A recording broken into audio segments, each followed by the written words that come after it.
So hi everyone, welcome back to CUT by 24/7। आप सभी लोगों का एक बहुत ही अहम सेशन में स्वागत है। हम बात कर रहे हैं CUT 2025 के रिजल्ट्स की। और इस बार के रिजल्ट्स काफी खास रहे क्योंकि पेपर थोड़ा टफ था, लेवल थोड़ा अप था, लेकिन स्टिल वो बच्चे जिन्होंने इस लेवल के साथ भी एग्जाम को फ्लाइंग कलर्स के साथ पास किया और अचीवमेंट ली और रिकॉग्निशन वो डिजर्व करते हैं, उनके साथ बात करना और उनकी जर्नी को जानना बहुत इंपॉर्टेंट है।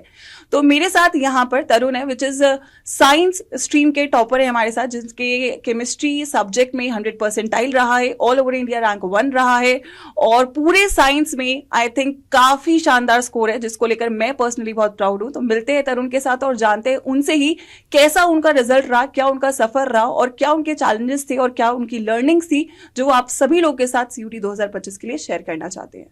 सो हाय तरुण, कैसे हो आप? Hello ma'am. मैं अपना बेसिक इंट्रोडक्शन दो। आपका क्या नाम है, आप कहाँ से हो और आपका क्या CUT 2025 का स्कोर रहा?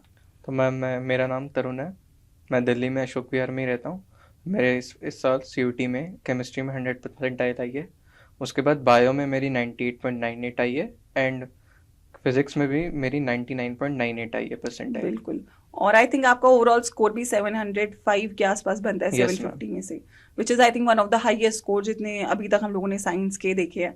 तो पहला तो मैं आपसे यही पूछूंगी, क्या आप एक्सपेक्ट कर रहे थे कि स्कोर आपका आएगा? वर यू लाइक कि अच्छा स्कोर आएगा, ये एक्सपेक्ट कर रहे थे? यस मैम, अच्छा क्योंकि स्कोर आएगा ये तो एक्सपेक्टेड था। आंसर की चेक करी थी आपने? Yes ma'am. अच्छा, आंसर की में जो मार्क्स थे और जो आपके एक्चुअल में मार्क्स आए, क्या उनमें डिफरेंस था? मैम केमिस्ट्री में तो नहीं आए बट हाँ बायो में थोड़े फर्क आए। कम बायो हुए, में ज्यादा थोड़े हुए? इंक्रीज हुए। और फिजिक्स में? फिजिक्स में उतना ही ले। अच्छा, तो नॉर्मलाइजेशन का बहुत इम्पैक्ट आपके स्कोर्स पे नहीं हुआ।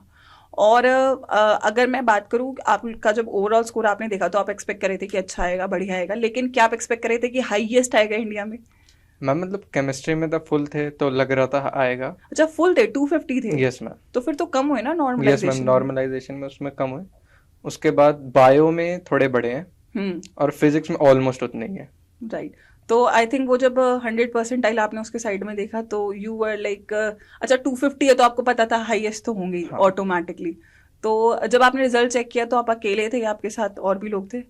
मतलब मैं उस समय बैठे लेटा हुआ था, सो रहा था, तो अच्छा। मतलब लगभग दिन में पता चला कि रिजल्ट आ गया है।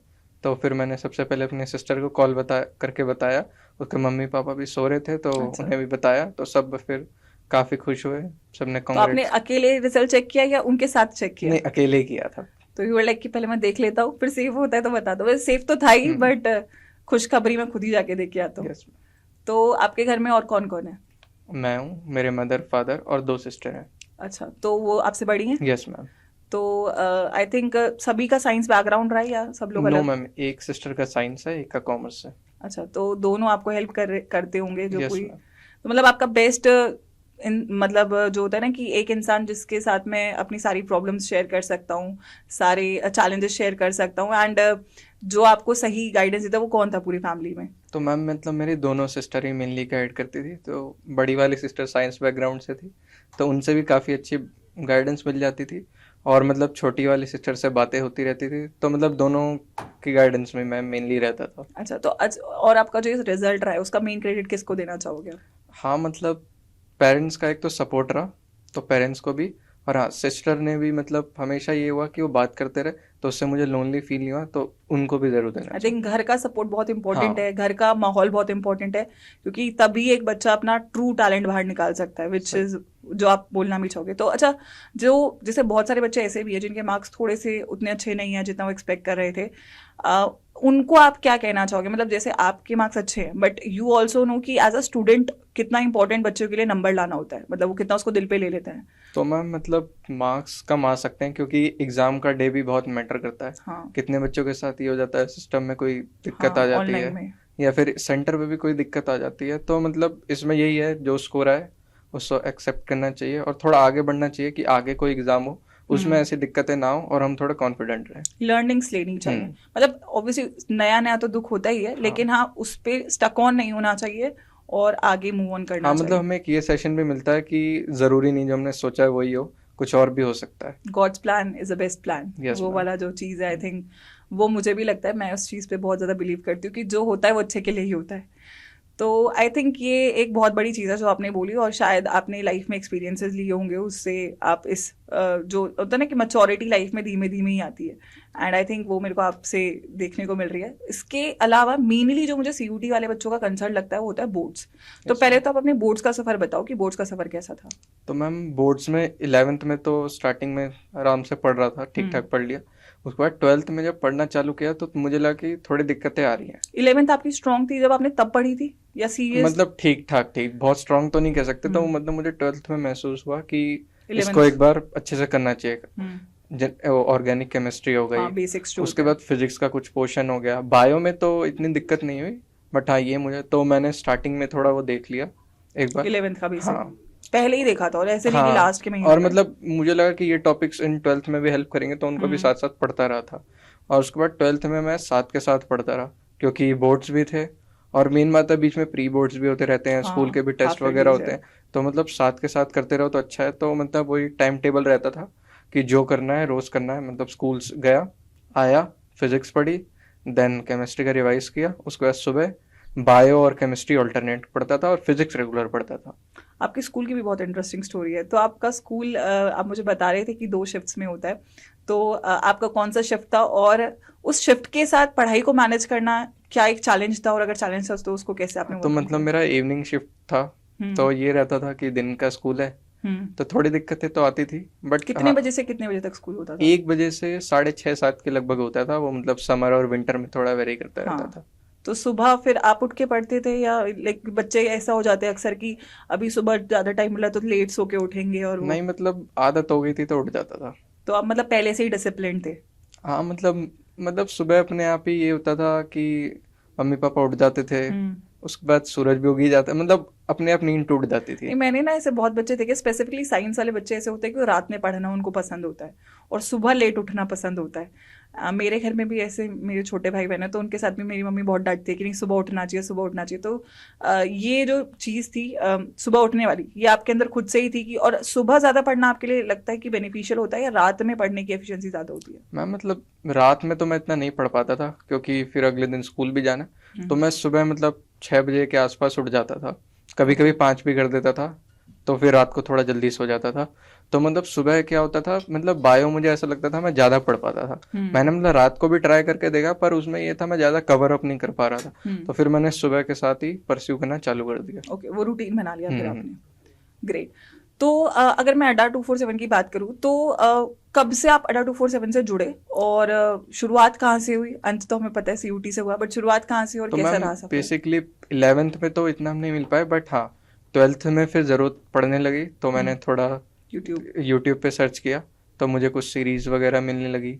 उसके बाद आखिरी में कुछ लाइव सेशंस आने लगे, जो बोर्ड जो के बोर्ड्स टाइम के, पे। हाँ बोर्ड्स के टाइम में उन्होंने काफ़ी हेल्प किया। मतलब एक क्विक रिवीजन मिल जाता था हमें किस तरीके से आंसर लिखने हैं, क्योंकि सीयूटी का अलग है, हाँ। बोर्ड्स का अलग है। बोर्ड्स में कुछ ही एमसीक्यूज आते हैं हम्म, और सीयूटी में एमसीक्यूज भी अच्छे आते हैं। तो ये था कि मतलब किस तरीके से बोर्ड्स हमें लिखना है उसके बारे में थोड़ा पता लग गया।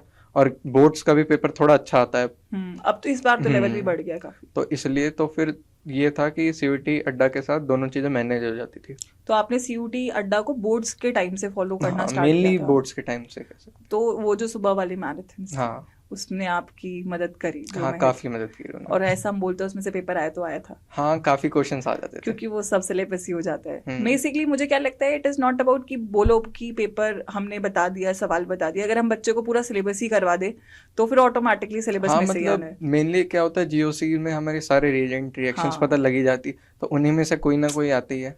तो बच्चे उसी को याद करने में प्रॉब्लम करते हैं। मतलब अगर मैं केमिस्ट्री में बोलूँ तो जैसे 3 सेक्शंस है, फिजिकल, ऑर्गेनिक, फिजिकल, इनऑर्गेनिक और ऑर्गेनिक। तो आपका सबसे फेवरेट और लीस्ट फेवरेट कौन सा सेक्शन था? मैं मतलब केमिस्ट्री में मुझे तीनों अच्छे लगते थे, बट मुझे इनऑर्गेनिक केमिस्ट्री ज़्यादा अच्छी लगती थी। अच्छा, जनरली बच्चों को वो नहीं लगती है क्योंकि वो याद करना होता है। तो इनऑर्गेनिक केमिस्ट्री क्या था, रेगुलर पढ़ता रहता था और उसमें मैं क्वेश्चन ज़्यादा करता था कि जिससे रिकॉल होता रहे। और मतलब एक बार पढ़ी, दूसरी बार में क्या करता था, एनसीईआरटी में हाईलाइट कर लेता था। मैंने मतलब ऑर्गेनिक में भी ये किया था, इनऑर्गेनिक में भी, और फिजिकल में भी जैसे केमिकल Concepts. काइनेटिक्स का चैप्टर हो गया, उसमें अरेनियस इक्वेशन वाला पार्ट हो गया, उससे मतलब जो थोड़ा थियोरेटिकल बन सकता है वो मैंने सब में हाईलाइट करके रख लिया था। तो लास्ट टाइम में इसने काफ़ी हेल्प की मेरी। तो एनसीईआरटी आपकी पूरी ऐसा कवर्ड हो गई। हाँ, और मतलब सारे इंटेक्स्ट क्वेश्चन भी किए थे क्योंकि कई बार वो डायरेक्ट आ हाँ, जाते हैं। वो एमसीक्यू बन के भी आ जाता है जितना। बोर्ड्स में भी और सीयूईटी में भी देखे हाँ, मैंने, काफ़ी क्वेश्चन आ जाते हैं। एग्जाम्पल्स और टेक्स्ट एक्स्ट्रा हम्म इंपॉर्टेंट रहते हैं, जो हम हमेशा क्लास में भी बोलते हैं, और इस बार एग्जाम्पलर से भी बल्कि मुझे लगता है हाँ, काफी अच्छा। एग्जाम्पलर भी मैंने पूरी करी थी। तो मतलब आपने एनसीईआरटी पूरी डिटेल में करी थी, दैट हाँ वाज वन थिंग जिसने आपको केमिस्ट्री में हेल्प किया पूरे नंबर लाने के हाँ, लिए। और इनऑर्गेनिक में मतलब एनसीईआरटी एग्जाम्पलर ने काफ़ी हेल्प की मेरी। यस। तो आई थिंक, और हमेशा मुझे लगता है सोर्स भी हमें एक ही रखना चाहिए। क्या आप हाँ, बोलते हो कि मल्टीपल किताबें फॉलो करनी नहीं चाहिए? नहीं, मतलब क्या किया मैंने, एक तो एनसीईआरटी बुक, एग्जाम्पलर, सीयूटी के क्वेश्चंस और नीट के पीवाईक्यूज, हाँ, सीयूटी के पीवाईक्यूज और नीट के दोनों के दोनों पीवाईक्यू। के। हाँ, तो इस पे ही मैं स्टक रहा और रिवीजन करता गया बस। मुझे भी लगता है ये नफा, और आई थिंक मैंने क्लास में भी जो क्वेश्चंस भी करवाए थे वो इसी मतलब क्या होता है कि हम सब सब करवा देते हैं तो उसी में से आना होता है। तो हमारा गोल यही होता है कि हम सब करवा दें, लाइक हमने क्लास में एनसीईआरटी भी कर लिया, एग्जाम्पलर भी कर लिया, नीट के भी वाइक्यूज भी कर लिए, सीयूटी, क्योंकि कहीं ना कहीं नीट और सीयूटी का लेवल सिमिलर रहता है। आप अगर बोलना चाहो कि दोनों एग्जाम के लेवल में आपको क्या डिफरेंस लगा, या दोनों सेम थे? मतलब पिछले साल तो सीयूटी का भी काफ़ी लेवल अप हुआ, ये कह सकते हैं। पिछले साल से इस साल? हाँ, हम्म। तो मतलब नीट और सीयूटी का मतलब कह सकते हैं, केमिस्ट्री और बायो तो काफ़ी सेम था। सिमिलर रहता है। हाँ, फिजिक्स में कभी पिछले साल का देखा जाए नीट और इसका तो सेम था, इस साल नीट में थोड़ा ज़्यादा इस बार तो उन्होंने फिजिक्स अलग ज़्यादा ही अच्छा कर दिया है। था। But yes, I think physics, अच्छा फिजिक्स थोड़ा सा बच्चों को ट्रबल देता है, लेकिन आपके फिजिक्स में भी काफी अच्छे मार्क्स है। तो फिजिक्स को लेकर आपका क्या ओपिनियन है, और किस तरीके से आपने फिजिक्स की? फिजिक्स में मतलब ये था मैम, न्यूमेरिकल ज़्यादा करने होते थे तो मज़ा आता था उसमें। तो ये था फिजिक्स, मतलब रोज़ फिर करने की आदत हो गई थी।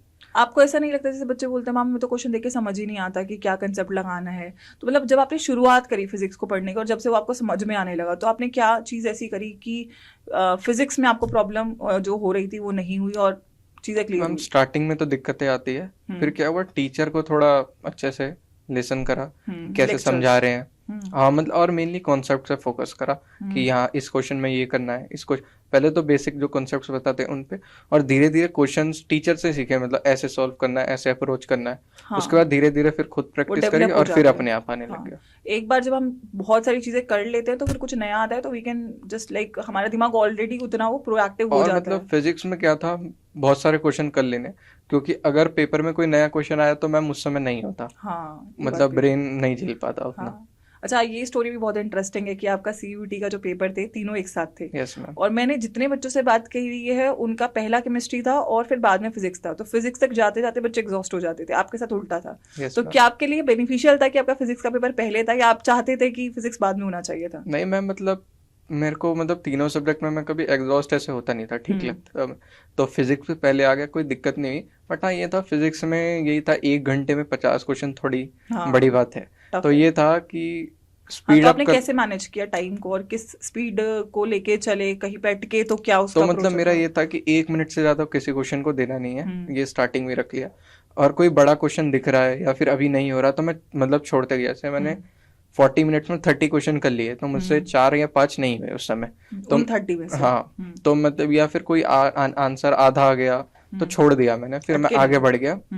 तो फिर आखिरी में ये हुआ, कुछ आखिरी में छोटे क्वेश्चन में तो उनको कर लिया, फिर आखिरी के 10 मिनट बचे, उसमें 5-7 क्वेश्चन बचे, तो जो होते गए कर दिया, और जो मुझे मतलब अप्रोप्रिएट लग रहा था, ये हो सकता था, वो टिक कर दिया। तो मतलब you are not like stressed कि जैसे फिजिक्स में बच्चे वैसे हो जाते हैं कि क्वेश्चन नहीं हुआ तो वहीं पे अटक जाते हैं, और फिर वो ना ब्रेन बंद हो जाता है कि अब तो कुछ होगा ही नहीं। मैम मतलब इसके लिए फिर यही होगा, आपको मॉक टेस्ट प्रैक्टिस ज़्यादा करनी पड़ेगी, हाँ, और क्वेश्चंस भी टाइमर लगा के, उससे क्या होगा, आदत बन जाएगी, आप स्ट्रक नहीं होगे एक जगह। प्रैक्टिस बहुत इंपॉर्टेंट है। Hmm. Test series, I think test series online में हमेशा से वैसे भी इंपॉर्टेंट यस होती मैम। है, और अगर हम मल्टीपल एग्जाम्स की तैयारी कर रहे हैं और मल्टीपल मोड्स में कर रहे हैं तो फिर हर एक एग्जाम का टेस्ट सीरीज आई थिंक सबसे क्रूशियल जो है। हाँ मैम, सही बात है। मतलब हाँ, टेस्ट से क्या होता है, एक तो हमारी रिवीजन भी हो जाती है, और उस समय हमारा दिमाग कितना एक्यूरेट चल रहा है, किस टाइमिंग के अकॉर्डिंग चल रहा है, तो ये भी चीज़ हमें पता लग जाती है उस समय। बहुत बढ़िया। तो फिर आपका जब फिजिक्स का पेपर अच्छा हो गया तो आप मतलब आपके अकॉर्डिंग इट वाज गुड हाँ, पेपर, तो मतलब लग गया था, हाँ कि ठीक गया है। बाकी जो लेवल आपने क्वेश्चंस तो हम देख के पता ही कर लेते हैं कि पेपर इजी है टफ है, बट हम कितना कर पाते हैं तो हमें लग जाता है कि इट इज़ अ गुड। वैसे भी टीचर्स भी आपको जब प्री सेशंस में भी स्ट्रैटेजी देते हैं कि इतना अटेम्प्ट करना चाहिए और इतना अटेम्प्ट अच्छा है, तो यू आर मेंटली ओके कि अच्छा है। तो वो जब आपका एक टफेस्ट पेपर आपके हिसाब से जनरली होता भी है साइंस वालों के लिए, वो हो गया, तो क्या वो जो एक रिलीफ था उसने आपको केमिस्ट्री में या बायो में हेल्प किया? हाँ मैं मतलब ये था फिजिक्स में 45 प्लस को 45 के आसपास तो सही हो ही गए। तो ये हुआ, फिर मैं केमिस्ट्री में आया तो केमिस्ट्री तो स्ट्रांग थी तो उसमें दिक्कत नहीं हुई। कितने मिनट में पेपर किया आपने? मतलब केमिस्ट्री हो गया था 30 मिनट्स के अराउंड। 30 मिनट्स में हो गया था? और फिर क्या हुआ, थोड़ा रिवाइज कर लिया, देख लिया हाँ। अगर फिजिकल के न्यूमेरिकल्स वगैरह देख लिए। उसके बाद फिर बायो आया तो बायो भी वही 15 मिनट्स के आसपास में हो गया। 15 फिर मिनट्स बायो में? में ये हुआ काफी देर बैठना पड़ा। 15 मिनट्स में बायो हाँ हो मैं गया? मतलब 50 क्वेश्चंस थे तो बट 15 थ्योरी टू था। 18 मिनट्स में हो जाता है आराम से। क्या बात है, बहुत ही स्ट्रॉन्ग है मतलब बायो तो मैं ये बोल सकती हूँ आपकी। और जैसे केमिस्ट्री में 30 मिनट्स में आपका अगर पेपर हो गया तो न्यूमेरिकल्स भी इतने टफ नहीं थे? नहीं मैम, न्यूमेरिकल्स बेसिकली वही सिंपल थे, मोलैरिटी निकालो मोलैरिटी निकालो। सॉल्यूशंस के। और कितने क्वेश्चन मैम देखे ही आ गए थे। एक तो केमिकल काइनेटिक्स में क्वेश्चन आता है उसका, जैसे फास्ट रिएक्शन दे दी, एक स्लो दे दी, एक और फास्ट हाँ दे दी, और उसका 1.5 आंसर होता है। हाँ, तो एक ऐसे हाँ ये तो क्वेश्चन है, ऐसे क्वेश्चन मतलब सिमिलर दिख रहे सॉल्व थे करे हुए थे। तो मतलब बहुत जल्दी हो जा रहे थे फिर वो। ये भी मुझे लगता है कहीं ना कहीं जब हम इतनी प्रैक्टिस कर लेते हैं तो कुछ क्वेश्चंस तो रिपीट होते हैं, इनफैक्ट पीवाईक्यूज तो रिपीट होते ही हैं। हाँ कहीं ना कहीं नीट के सीयूटी के तो दोनों में से कुछ ना कुछ तो रिपीट होता है, ये एक ट्रेंड हमने ऑब्जर्व किया, और एग्जाम्पलर रिपीट होता है। Yes ma'am. तो अगर हम वो सब करके जा रहे हैं तो मुझे लगता है 10-15% पेपर तो सेम ही फंस जाता है। हाँ मतलब इनऑर्गेनिक की अगर एग्जाम्पलर कर ली ना तो मुझे हम्म। लगता है और कोई करने की मैच जरूरत द नहीं है। फॉलोइंग सेम थी उसमें बहुत सारी जो मैंने देखा था कि एग्जाम्पलर की बहुत हाँ क्वेश्चंस थे। एग्जाम्पलर इसलिए बहुत इंपॉर्टेंट है क्योंकि कभी कभार वो ये भी पूछ देता है कि इनमें से कौन से रिएजेंट्स है, तो हम्म। आपको सारे, और ऑप्शंस भी ऐसे दे देता है कि आपको सारे पता होना इस चाहिए। बार सीयूटी के पेपर मुझे ये डिफरेंस भी लगा, जैसे पहले ना एमसीक्यू ही आता था बट अब एमएसक्यू टाइप को जो सवाल थे मल्टीपल यस सिलेक्ट की, उसमें 3 ऑप्शन आई हैं या 4 ऑप्शन आई हैं। तो वहां पे बच्चों का कंसेप्ट बहुत स्ट्रांग होना चाहिए, मतलब एक यस। ऑप्शन से काम नहीं चलेगा। तो उन क्वेश्चंस में आपको प्रॉब्लम हुई थी या वो भी क्योंकि आपने बहुत अच्छी तैयारी करी थी कोई दिक्कत नहीं हुई? हाँ मैं मतलब एक बार मतलब जब पेपर करने के बाद देख तो जरूर लिया था क्योंकि उसके ऑप्शंस ऐसे थे। बट हाँ ऐसी कोई दिक्कत नहीं आई थी क्योंकि पढ़ रखा था सारा। एक बार मतलब मेन था कॉन्फिडेंस था कि हो जाएगा, तो इसलिए हो गया। ये बहुत अच्छी बात है। और मुझे भी ऐसा लगता है क्योंकि जब मैं भी अपने स्टूडेंट वाले फेज में जब मैं एग्जाम्स दे रही थी तो मैंने भी ये चीज़ सीखी थी कि एक एग्जाम को अच्छा करने के लिए केवल सिलेबस करना इंपॉर्टेंट नहीं है, रिवीजन बहुत इंपॉर्टेंट है। हाँ और जितना ज्यादा रिवीजन होगा उतना ज्यादा उस दिन तुम्हें डर नहीं लगेगा।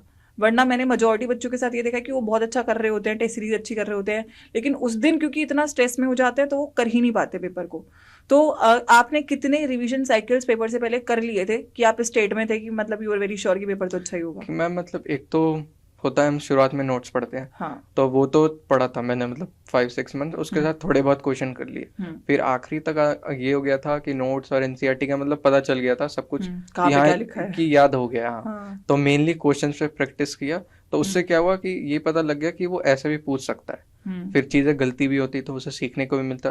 तो मैंने क्या किया था, टेलीग्राम पे सब्जेक्ट वाइज अपना वो बना लिया था कि इस क्वेश्चन में मुझे दिक्कत आ रही है तो उसका मैंने सॉल्यूशन और क्वेश्चन दोनों कर लिया। तो आखिरी के समय में इसने मेरी बड़ी हेल्प की थी। तो मैं ऐसे रिवाइज करता गया, मतलब कुछ टॉपिक्स की भी फोटो रख ली और क्वेश्चन और उसका सॉल्यूशन की भी रख ली कि हाँ इन टॉपिक्स में मुझे दिक्कत आती है तो आखिरी में इन्हें जरूर देख के जाना है। अच्छा, ये बहुत मतलब I think very much systematic जो है वो आपकी तैयारी रही। इट वाज नॉट समथिंग जो जैसे बच्चे सोचते हैं, और मैं बहुत सारे बच्चों का ऐसा ओपिनियन भी लेती हूँ कि बच्चे कहते हैं कि मैम बोर्ड के बाद 2 महीने हैं उसमें पढ़ के तो पेपर निकल जाएगा और हो जाएगा। क्या आप इस चीज़ पे अग्री करते हो कि ऐसा हो जाएगा? नो मैम, मतलब बोर्ड के बाद तो मुश्किल है क्योंकि सीयूटी का पेपर का भी लेवल काफ़ी अच्छा होता है। तो अगर हमने बोर्ड्स तक ही सिलेबस कंप्लीट कर लिया अच्छे से एकदम मतलब थॉरोली, तो फिर आपका सीयूटी ऑब्वियस सी बात है, आप आखिरी के 2 महीने में अच्छे से क्वेश्चन प्रैक्टिस कर लोगे तो सीयूटी आपका काफ़ी अच्छा जाएगा। लेकिन अगर हम ये सोचे आखिरी के 2 महीने में ही सीरियस होंगे, पहले तो फिर बोर्ड का ट्रॉमा हो जाता है क्योंकि बोर्ड ही अच्छा नहीं होता है, और फिर वो उसको कवर अप करने के लिए प्रेशर सीयूटी में और बढ़ जाता है, और कहीं ना कहीं वो प्रेशर के चक्कर में बच्चा अपना बेस्ट परफॉर्मेंस नहीं दे पाता है। जो यस मैम, मतलब अगर आखिरी के समय पढ़ा होगा तो ये होगा, मतलब कोई ऐसा क्वेश्चन आ गया जिसमें 2 ऑप्शन ऐसे होने लग जाता, सही लगने लग जाता, ये भी पढ़ा था ये भी पढ़ा, तो ये दिक्कत आ सकती है अगर तुरंत पढ़ के तुरंत पेपर देंगे तो। बट ये होगा मल्टीपल रिवीजन से फिर वो दिक्कतें नहीं आएंगी। हाँ, तो मतलब आई थिंक अगर हम टाइमलाइन लेके चलें, बच्चा फॉर एग्जांपल जून जुलाई में भी पढ़ना स्टार्ट करे 12th के लिए, तो उसको दिसंबर तक सिलेबस कर लेना चाहिए। हाँ मतलब, और मैंने एक चीज देखी, मतलब केमिस्ट्री में ऑर्गेनिक के लिए थोड़ा 11th उसे आनी चाहिए। हाँ, वो बेसिक्स तो इम्पोर्टेंट ही है। और इनऑर्गेनिक में भी, दोनों में। इनऑर्गेनिक में ऑल्दो अब सिलेबस कम हो गया, जैसे डी&एफ ब्लॉक और कोऑर्डिनेशन ही है, but but coordination compound periodic properties थोड़ा पीरियोडिक टेबल उसे थोड़ा आना चाहिए, उससे फिर क्या होगा, दिक्कत नहीं होगी, इजी हो जाएगा। और एक तो मोल कॉन्सेप्ट पढ़ ले। मोल कॉन्सेप्ट तो फिजिकल के लिए कहीं ना कहीं घुसा ही देगा वो तो। और इलेक्ट्रोकेमिस्ट्री थोड़ी दिक्कत करता है, मुझे भी की थी। फिर यही था, इलेक्ट्रोकेमिस्ट्री क्या था, समय के साथ अपने आप धीरे धीरे प्रैक्टिस से आती है। हाँ, फिजिकल भी मुझे लगता है प्रैक्टिस से ही आती है, जितना आप क्वेश्चन लगाते जाओगे उतना आप कॉन्फिडेंट होते जाओगे, और कोई नए टाइप का सवाल नहीं आता, आप हर टाइप का लगा के जाओ। और कैलकुलेशंस कैसे फास्ट करी आपने? मेन क्या था, बच्चे मैं भी नर्स इक्वेशन में ज्यादा फंस जाते हैं। हाँ, मुझे पता है। तो इसलिए थोड़ा मतलब शफल करते पढ़ना चाहिए, कभी कॉलर्स लॉ पढ़ लिया, हाँ। हाँ कभी आगे, क्योंकि उसी एक क्वेश्चन आएगा नस्ट इक्वेशन से हम्म। ज्यादा, तो ये है वो, और वो भी धीरे धीरे आने लग जाएगा अपने इतना आप। टफ होता नहीं, मतलब बेसिक लॉ की प्रॉपर्टीज अगर हाँ आपको क्लियर हो जाती मतलब है। अगर थोड़ा थर्मोडायनेमिक्स और इक्विलिब्रियम चैप्टर पढ़ा है तो ज्यादा दिक्कत नहीं होगी। 11th तो देखो डेफिनेटली एक एडवांटेज है, जिसका 11th स्ट्रॉन्ग है उसके लिए तो काफी इजी 12th रहेगा। लेकिन हाँ ऐसे, क्योंकि बहुत सारे बच्चे सीयूटी में तो मेनली ऐसे होते हैं जिनका 11th एकदम फोकस में नहीं होता है और फिर वो 12th में रहते हैं, क्योंकि सीयूटी एक ऐसा एग्जाम है जिसमें केवल 12th का सिलेबस आता है। तो अब क्योंकि मैं जितना भी बच्चों को पढ़ाती हूँ, ऐसे मेरे साथ बहुत सारे बच्चे होते हैं, वो कहते हैं मैम 11th तो कुछ आता ही नहीं है, कुछ पता ही नहीं है, तो उनके लिए थोड़ा ट्रबल होता है। लेकिन हाँ फिर उनको तैयारी के लिए समय देना पड़ेगा, क्योंकि 2 महीने में केवल 12th भी पढ़ना इजी नहीं है, क्योंकि याद ही नहीं होंगी चीजें, और याद नहीं होंगी तो फिर रटेंगे और रटेंगे तो फिर पेपर में तो पैनिक हो ही जाता है। तो आई थिंक ये बहुत आई थिंक आपने सही बात बोली कि बोर्ड्स इंपॉर्टेंट है, और बोर्ड्स में अच्छा करना बहुत इंपॉर्टेंट है सीयूटी के लिए। यस मैम, सही बात। अगर क्योंकि हम बोर्ड्स को सीरियसली लेंगे, ये होगा फिर हमारा सिलेबस कंप्लीट सिलेबस हो जाएगा, और काफी हद तक अब सिलेबस अलाइन हो गया है। यस क्योंकि पिछली बार तो चलो नए चैप्टर्स थे तो वो अलग था, लेकिन अगर एक तीर से 2 निशान नहीं हो रहे हैं तो क्यों ना करें, है ना, वही चीज है। और मुझे लगता है कि अगर बच्चा सीयूटी के ऊपर फोकस भी करके चल रहा है, मतलब देखो डोमेन्स अच्छे से कर ले, ऑब्जेक्टिव और सब्जेक्टिव दोनों की पैरेलल प्रैक्टिस करे, और जनवरी ऑनवर्ड्स फिर वो जो है अपना सैम्पल पेपर्स पे फोकस शिफ्ट कर दे, that will help I think. ठीक है, तो आई थिंक पढ़ाई तो काफ़ी सिस्टमैटिक जो मुझे लग रहा है आपकी रही है, और चीज़ें आपने काफ़ी अच्छी करी है। स्कूल भी मतलब स्कूलिंग में भी जो आपके मार्क्स रहे, प्री बोर्ड्स एंड एवरीथिंग, ये सब सॉर्टेड था, मतलब हर एक एग्जाम में आपने अच्छा ही किया है, कोई दिक्कत नहीं आई है। हाँ मैम, मतलब ऐसी कोई दिक्कत नहीं है, क्योंकि सिस्टमेटिक वे से चलते रहे तो ज़्यादा दिक्कत है अच्छा, नहीं। मम्मी पापा ने काफ़ी आपको इस चीज़ के लिए मोटिवेट किया होगा जहाँ तक मुझे लगता है, क्योंकि अगर आप पहले से, क्योंकि बच्चे छोटे होते हैं, उनको कोई तो समझाने वाला चाहिए होता है जो उनको गाइड कर सके कि यार इस तरीके से काम करो, आपका एक रूटीन बनवाया होगा, तो कहीं ना कहीं मम्मी पापा का क्या रोल रहा? पेरेंट्स का क्या था, कभी प्रेशर नहीं था। तो यहाँ तक कि मतलब मैंने जब 10th पास करी तो पहले तो मेरा था कि आर्ट्स ले लेंगे, पर ये था फिर इतना आर्ट्स में इंटरेस्ट नहीं आया, तो फिर सोचा कॉमर्स ले लेंगे। अच्छा, एक्सपेरिमेंट चला हाँ है। हाँ हाँ। तो मतलब ऑलमोस्ट जुलाई एंड या अगस्त में श्योर हुआ साइंस ही साइंस लेनी है। लेना, और साइंस भी कैसा लेना है? पीसीएमबी के साथ लेना हाँ, है? तो फिर मतलब फिर ये हुआ साइंस लेते रहे। तो मतलब क्या हुआ, पेरेंट्स का प्रेशर नहीं था तो, और हमेशा साथ रहते थे, तो इतनी दिक्कतें आई नहीं। हाँ, काफी mentally you are like supporting, उनका सपोर्ट इतना था कि उनका कोई प्रेशर नहीं था कि तुम्हें डॉक्टर ही बनना है या इंजीनियर ही बनना है या क्या करना है, they were not forcing you for yes anything. Ma'am. Okay, तो आई थिंक ये एक बहुत प्लस पॉइंट हो जाता है। प्लस टीचर्स इफ आपके साथ रहे हो, टीचर्स से आप कनेक्ट कर पाओ, तो वो एक बून हो जाता है। प्लस आपके पास बड़ी बहनें भी थी, तो आई थिंक सब लोग थे आपके साथ जो आपको पुश ऑन करे, तो और उसका रिजल्ट है कि आप यहाँ पे हो। ग्रेट, तो चलो सीयूईटी में तो अचीवमेंट हो चुका है। अच्छा, मैं ये बोलूँ, अगर जैसे जिन बच्चों के नंबर कम आए हैं उनके लिए आपने मैसेज दिया कि you need to make sure कि आपको गिव अप नहीं करना है, काउंसलिंग्स पे फोकस करना है। आई थिंक काउंसलिंग काफ़ी गेम चेंजर रहेगा, है ना, प्रेफरेंसेस काफ़ी गेम चेंजर रहेगा। जो बच्चे अब फॉर एग्जांपल बोर्ड्स में आए हैं 2026 वाले बच्चे, उनके लिए आप क्या रोड मैप या क्या आपके लिए जो वर्क ऑन किया उनको स्ट्रैटेजी देना चाहोगे? एक तो मैं कहूँगा उन्हें कंसिस्टेंट रहे, और मतलब जो 11th के 12th से रिलेटेड टॉपिक्स है ना, उन्हें हो सके तो अभी थोड़ा पढ़ ले, और साथ के साथ भी थोड़ा टच में रहे, तो क्या होगा 12th में दिक्कत नहीं होगी। और कंसिस्टेंट रहे, और थोड़ा फोन में मेन है आजकल रील्स आ रही है, तो मैं भी उससे थोड़ा डिस्टर्ब हुआ था, बट उसका फिर मैंने क्या था, एक चीज ढूंढ ली थी कि मैं क्रोम पे ना डेस्कटॉप साइट पे देखता था, तो उससे क्या होता था, स्क्रीन दिखती थी, फिर रील्स सही से चल नहीं पाती, तो फिर मैं क्या था, एक जगह फिक्स रहता था, तो वो काफी सही रहता था। तो आप लैपटॉप से या डेस्कटॉप से पढ़ते थे, फोन से नहीं पढ़ते थे? हाँ, फिर क्या था, मैंने फोन थोड़ा साइड रखना चालू कर दिया, क्योंकि हो जाता है हम थोड़ा इधर उधर भटक जाते हैं। मतलब वो ये कि थोड़ा सा इंसान जब स्ट्रेस्ड आउट होता है पढ़ पढ़ के, तो उसको चाहिए होता है कुछ तो वेंट आउट करने के लिए, और रील्स आर लाइक समथिंग जिसमें आपकी एनर्जी इजीली कंज्यूम हो जाती है। तो you are not using any social media during your preparation? हाँ मैम, सोशल मीडिया से हाँ थोड़ा अवॉइड ही करता था उस समय। मतलब फोन यूज कर रहे थे? हाँ, फोन तो यूज करता था, क्योंकि काफी हेल्प मिल जाती थी। ये सब एप्स नहीं थे, और जो क्लासेस भी थी वो आप डेस्कटॉप से लेते थे, फोन से नहीं लेते थे? हाँ, और मतलब फोन से क्या, कभी कभी कोई बुक्स डाउनलोड कर दी, हाँ, कोई मतलब क्वेश्चन सॉल्व, तो ये हेल्प ज़रूर ले लेता था फ़ोन से, मतलब इजीली काफ़ी चीज़ों की पीडीएफ मिल जाती थी। लाइक प्रोडक्टिव यूज करना बहुत इंपॉर्टेंट है, क्योंकि हर चीज के प्रोज एंड कॉन्स होते हैं, बट वो एक हमारे हाथ में ही है कि हम किस चीज को कैसे यूज कर रहे हैं। तो दिस इज हाँ, समथिंग जो तो बच्चों को 11 जो बच्चे अब 12th में आए, तो एक तो वो स्टार्टिंग से ही थोड़ा पढ़ते रहे, तो अभी तो मतलब स्टार्टिंग में वो फिजिकल पढ़ते हैं, तो इलेक्ट्रोकेमिस्ट्री में जाता हूँ थोड़े परेशान ना हो, वो धीरे मुझे धीरे लगता है कि बच्चों को बस डर ही लगता है। मुझे लगता है अगर वो थोड़ा सा तसल्ली थोड़ी देना। मुझे भी दिक्कत हुई थी, पर हाँ धीरे धीरे ठीक हो जाएगा। हाँ और केमिकल काइनेटिक्स में साथ के साथ कर ले, उसका थोड़ा ग्राफ पोर्शन हाँ जरूरी है, वो पढ़ ले। और इनऑर्गेनिक थोड़ा बच्चे पढ़ते, क्योंकि इनऑर्गेनिक बच्चे पढ़ते नहीं है, सोचते हैं बाद में पढ़ लेंगे। याद ही करना है। हाँ, पर वो 2 चैप्टर काफी वेटेज के हैं। हाँ बहुत इंपॉर्टेंट हाँ, है। तो साथ के साथ पढ़ते रहे। और ऑर्गेनिक के लिए जब आए तो एक बार 11th का थोड़ा रिवीजन कर ले कोई। GOC UPSC. हाँ, दोनों। और हाइड्रोकार्बन्स में इससे क्या हाँ होगा, डायरेक्ट जब हेलो एल्कीन या हेलो एल्कीन्स पे आएंगे तो काफ़ी चीज़ें मिलती होंगी, तो ये लगेगा कि हमें ये तो पढ़ रखा है, तो बहुत जल्दी जल्दी होता जाए। और उसके बाद क्या है, फिर अल्कोहल, फिनॉल, अल्डिहाइड, सब तो कनेक्टेड है। लिंक है। हाँ, तो उससे क्या होगा, काफ़ी हेल्प होगी, तो साथ साथ पढ़ते रहे। सेम बायो में भी है।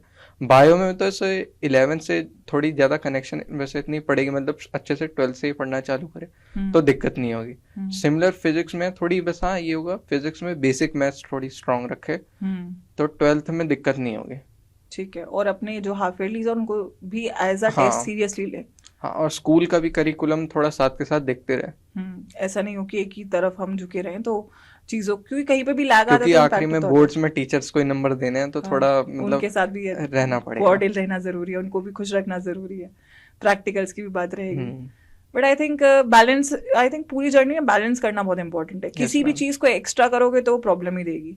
आपको दोनों चीजों को बैलेंस करना है, सब्जेक्टिव ऑब्जेक्टिव दोनों क्वेश्चंस को बैलेंस करना है, और कंसेप्ट पे फोकस करना है। दैट इज समथिंग जो हेल्प करेगा। ग्रेट। तो ठीक है, आई थिंक काफ़ी इम्पोर्टेंट बातें हैं जो आपने बताई और जो आपने कवर किया। मुझे आपसे बात करके भी ये लगा कि एक तो पहले ही आपका, मुझे लगता है बहुत ही ब्राइट फ्यूचर है, क्योंकि आई कैन सेंस दैट कि एक तो बहुत मैच्योरिटी है, बहुत क्लैरिटी है थॉट्स को लेकर, और you are very much focused on your goal. जो आपका गोल है आई थिंक उसके लिए आप काफ़ी फोकस्ड हो। और मैं ये चाहूँगी कि जो बच्चे हमारे साथ नए जुड़ भी रहे हों वो ये चीज़ आपसे सीखे कि लाइफ में ना बहुत सारी चीज़ें आएंगी जो हमें भटकाएंगी, है ना। Yes, बहुत सारी चीज़ें होंगी जब हमारे को लग रहा होगा कि यार अब तो कुछ नहीं हो सकता है, या मतलब there are so many situations personally भी लाइफ में आती हैं, और लाइक कल्चरली भी, सोशली भी होती हैं। बट आई थिंक हमारा जो गोल है वो बहुत क्लियर होना चाहिए कि यार हमें वहाँ पहुँचना है, और जो भी चीज़ें उसके बीच में आएंगी we need to make sure कि भाई डेविएट करके गोल तक जाना है। तो दिस इज समथिंग जो मुझे आपकी बात से लगा। और आप इसीलिए, जो मैंने आपका जब स्कोर कार्ड भी देखा था तो आई वाज लाइक कि ये लग रहा है मुझे कि एक ऐसे बच्चे का है जो कि सच में ऐसा नहीं कि एक ही सब्जेक्ट में बहुत अच्छा है, हर सब्जेक्ट्स को आपने बैलेंस आउट किया, एंड दिस इज समथिंग जो आपका एक, मुझे लगता है, ट्रू अचीवमेंट है। It's not just one thing जिसमें, और कोई भी अगर कॉम्पिटेटिव एग्जाम आप लेके चलो एक सब्जेक्ट से वैसे भी नहीं होता है, यस मैम। तीनों या चारों सब्जेक्ट जो होने भी हैं। मतलब इम्पोर्टेंट है। हाँ, जो भी आपके 12th के मेन सब्जेक्ट पीसीएम है या पीसीबी है, तीन दोनों ही अच्छे हों, और मैथ्स भी आपका अच्छा है आई थिंक। हाँ मैम, मतलब मैथ्स में क्या था, स्कूल के टीचर काफ़ी जोर करते थे कि अच्छा तुम्हारे नंबर ज़रूर आने चाहिए, अच्छा। तो मतलब उसको भी फिर साथ के साथ लेके चलना पड़ता था। मैथ्स में भी अच्छे परसेंटाइल आया आपका? मैथ्स दिया था आपने आंसर में? Yes ma'am. अच्छा, मैथ्स में भी ठीक परसेंटाइल हाँ, था। उसमें 92% आई लगे। हाँ, बट इट वाज लाइक कि मेन तो पीसीबी था। Yes ma'am. ग्रेट। चलिए, तो बहुत बढ़िया रहा। बाकी anything you want to say to CUT Adda for the role if they played आपके रिजल्ट के लिए, और टीचर्स को कुछ कहना चाहोगे? एक तो एनीथिंग? मैम मेरा स्टूडेंट को एक मैसेज रहेगा कि जब हम प्रिपरेशन करेंगे तो थोड़ी अप्स एंड डाउन्स आएंगे, तो मतलब एक लाइफ में कोई होना चाहिए जिसके साथ हम चीज़ें शेयर कर शेयर कर सकें। सके। पेरेंट्स हो सकते हैं, आपके सिस्टर हो सकते, टीचर हो सकता है, आपका कोई गुरु हो सकता है, उसके साथ आप थोड़ी मतलब अपनी बातें शेयर कर सकें। और सीयूटी अड्डा ने भी काफ़ी हेल्प की, मेनली रिवीजन में आखिरी के समय में। बोर्ड्स उसके लिए मैं आपको काफ़ी थैंक्स करना चाहूँगा। और मैं मतलब आपके जो मैराथन थी वो भी काफ़ी हेल्पफुल रही। ग्रेट। मेरे को बस यही लगता है कि अगर कोई बच्चा मुझसे जुड़ रहा है तो उसका, अगर उसका गोल है कि उसको टॉप करना है, तो उसमें उसको जितना भी रिसोर्सेज का ज़रूरत हो वो उस तक पहुँचे। और आपसे बात करके मुझे कहीं ना कहीं बस ये फीलिंग हुआ कि चलो जो हमने पढ़ाया या जो हमने चीज़ें बच्चों को दी वो उस डायरेक्शन में अलाइन थी कि बच्चा टॉप कर पाए, या एक लाइक ये बहुत ही बड़ी अचीवमेंट है कि पूरे इंडिया में हाईएस्ट स्कोर ले पाए, क्योंकि पिछले साल बहुत बच्चे थे जिनके हाईएस्ट मार्क्स थे या पूरे नंबर थे, इस साल गिनती के बच्चे हैं, और साइंस में तो और भी कम बच्चे जिनके पूरे नंबर हैं। तो आई थिंक वो अचीवमेंट आप लेकर आए हो, तो मैं पर्सनली बहुत खुश हूँ, बहुत अच्छा फील कर रही हूँ कि आप मेरे सामने बैठे भी हुए हो।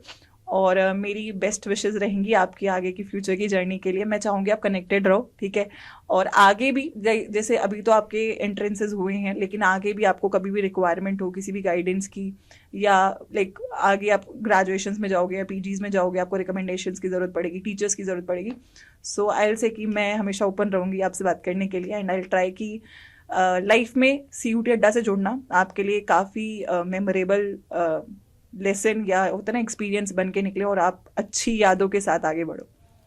तो all the best. Anything else you want to से?